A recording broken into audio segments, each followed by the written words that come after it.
Labrīt! Tā,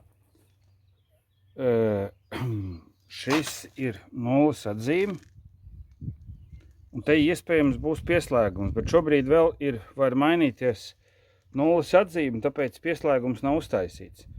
Ar to ir šī bloku priekšrocība, kad var pieslēgumu taisīt jebkurā augstumā. Ķīlīši ir, lai nolīmeņotu, un hidroizolācija. Revīzija. Revīzija ir augstu, jo viens bloks mums aizņems nulles atzīmi, 2 būs pieslēgums, 2 bloki pieslēgums, tāpēc šeit ir revīzija. Nu, un tā tos darbus turpināsim šodien. Starpstāvā ir pagaidu stiprinājums, lai nešūpotos. Šlamīti samitrinam, nosvalkam putekļus, līme un aiziet vidū diezgan bagātīgi. Stūriņi, maliņas, kliņģerīši.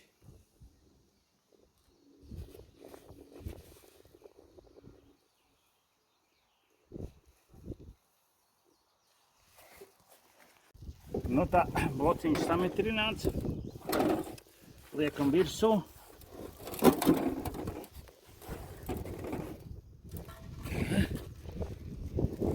Smuku uzliekam stūrīšiem. Pārbaudam. Ar mitru švamīti nolīdzinam. Viss lieku iesmērējam iekšā un izlīdzinam. Viss smuki izlīdzinam iekšpusīti. Lai šuvīti ir gludi, oriņas aizpildīts. Nu, nebūs 100% aizpildīts, bet būs aizpildīts. Akal lieko visu nosmērējam iekšpusē. Un beigas pa augšpus. Viss tā kā akal puteklīši noslaucīti, lai nākamais etaps iet uz priekšu. Tā, javas sagatavošana armēšanai. Viņai, aptuveni tādai vajadzētu būt. Kvalitatīvs mūrjau, armatūras. Mums ir savienots kopā. Tā, pa vienkāršo, bet lai funkciju pilda. Bāzīsim veselā garumā iekšā. Veselā garumā. Skurstenim ir redzami nedaudz mitrs stūrs. Skurstenim jau stūri ir aizpildīti ar šķīdru mūri jau tā, kā es rādīju spainī. Kā es iepildīju, tās paliks mans mazais noslēpums. Nākamreiz gribiet skatīties, būvējiet skursteni un redzēsiet. Piepildīti ir visi caurumi ar mūri jau. Ielikt ir armatūra iekšā visā garumā.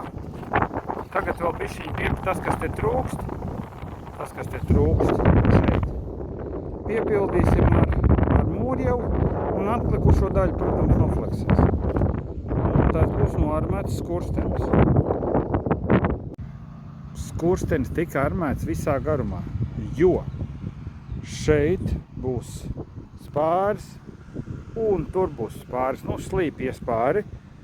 Skurstenis būs 2,20 metri virs jumta. Metrs ir aptuveni pie pārseguma. Un lai tā daļa, kas zem jumta daļā būtu lielāka nekā virs jumta daļā, tāpēc tas skurstenis tika armēts visā garumā līdz pamatam. Bet nevis tāpēc, ka kāds gribēja, kādam tā sagribējās, tāpēc, ka lai šī daļa, kas ir zem jumta, tā būtu lielāka nekā tā daļa, kas ir virs jumta. Nostiprinājam skursteni, tāpēc, ka spāris būs tuvākās dienās. Tas ir vienkārši, lai neapkrīt. Īslaicīgs stiprinājums. Pēc tam, protams, ir starpspārs stiprinājums. Skursteni apdarbūs ar skārdi, pēc klienta izvēles tas ir uz skārdniekiem, tas nebūs mana izvēle. Būs lejā durtiņas, savākt un laimīgās beigas.